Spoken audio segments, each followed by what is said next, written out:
कभी सोचा है कि भारत का एजुकेशन सिस्टम, जो करोड़ों लोगों की जिंदगी तय करता है, वो असल में एक बहुत बड़ा घोटाला हो सकता है? आज हम इसी की परतें खोलने वाले हैं और ये जानने की कोशिश करेंगे कि इसे बदलने की इतनी ज्यादा जरूरत आखिर है क्यों। 15 लाख, ये कोई छोटा मोटा नंबर नहीं है। हमारे देश में हर साल, जी हां हर साल, इतने इंजीनियर्स तैयार होते हैं। अब ये संख्या सुनने में तो बहुत बड़ी लगती है ना? लेकिन असली कहानी तो कुछ और ही है। देखिए, हम हर साल इतने इंजीनियर बनाते हैं जो स्विट्जरलैंड की पूरी आबादी से भी ज्यादा हैं। लेकिन वहीं दूसरी तरफ जब रिसर्च और इनोवेशन की बात आती है तो वही छोटा सा देश स्विट्जरलैंड दुनिया में नंबर 1 पर है। तो सवाल ये उठता है कि इतनी भारी तादाद के बावजूद क्वालिटी के मामले में हम इतना पीछे क्यों हैं? इस प्रॉब्लम की जड़ तक पहुंचने के लिए हमें थोड़ा पीछे इतिहास में जाना होगा। हमारे एजुकेशन सिस्टम की जो नींव है ना, वो आज भी वही है जो ब्रिटिश राज के दौरान रखी गई थी। ये सिस्टम 1835 में थॉमस मैकाले ने बनाया था और एक बहुत खास मकसद के लिए बनाया था। और सोचिए, लगभग 200 साल बाद भी हम उसी नींव पर टिके हुए हैं। अरे, 5000 साल पुराने आयुर्वेद तक को आज के हिसाब से अपडेट किया जा रहा है। लेकिन हमारा एजुकेशन सिस्टम वो लगभग वैसा का वैसा ही है। तो इसका असली मकसद इनोवेटर्स या थिंकर्स बनाना था ही नहीं। इसका मकसद था ऐसे लोग तैयार करना जो सिर्फ ऑर्डर फॉलो करें, बिना कोई सवाल पूछे।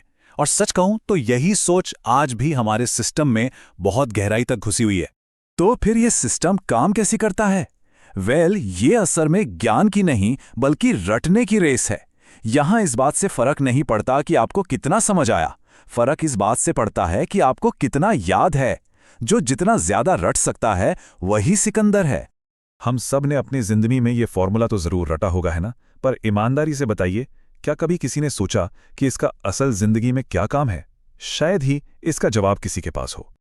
और यही तो इस सिस्टम की सबसे बड़ी प्रॉब्लम है।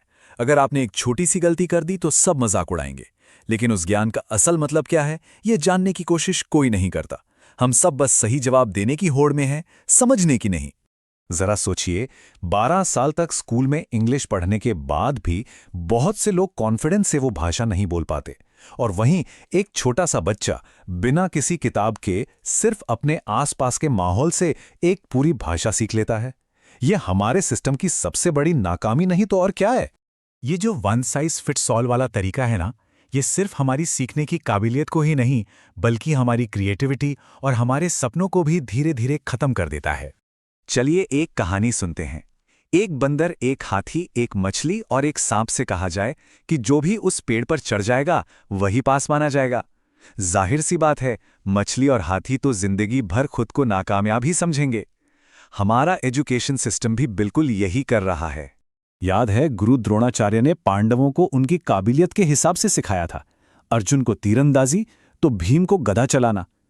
लेकिन आज का सिस्टम, वो हर किसी को एक ही डंडे से हाँकता है, चाहे किसी का टैलेंट कुछ भी हो।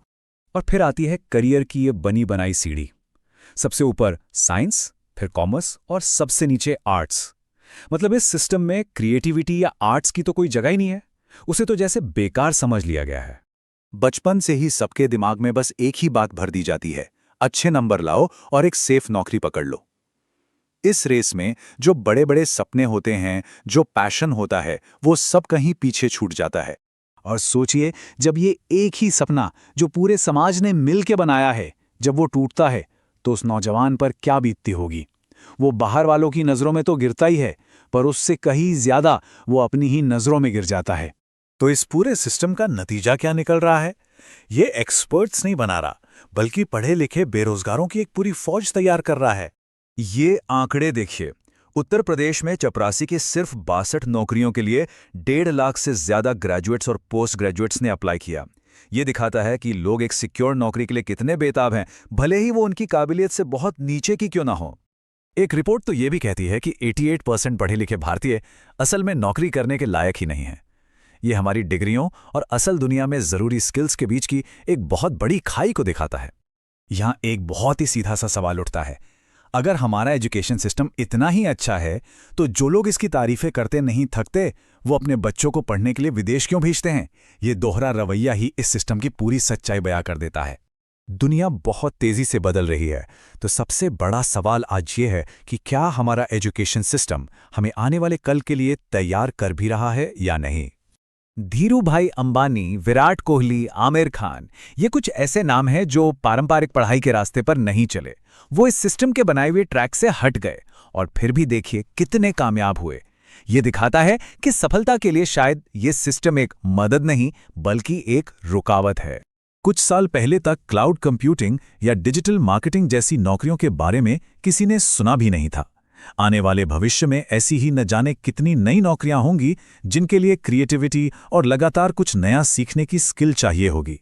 ऐसी स्किल्स जो हमारा मौजूदा सिस्टम हमें बिल्कुल नहीं सिखाता। तो आखिर में सवाल बस यही है, हम अपनी जिंदगी का लगभग 1/4 हिस्सा इस सिस्टम में लगा देते हैं, लेकिन क्या ये सिस्टम हमें हमारी बाकी की 75% जिंदगी की चुनौतियों का सामना करने के लिए तैयार कर रहा है? ये एक ऐसा सवाल है जिस पर हम सबको सोचने की जरूरत है।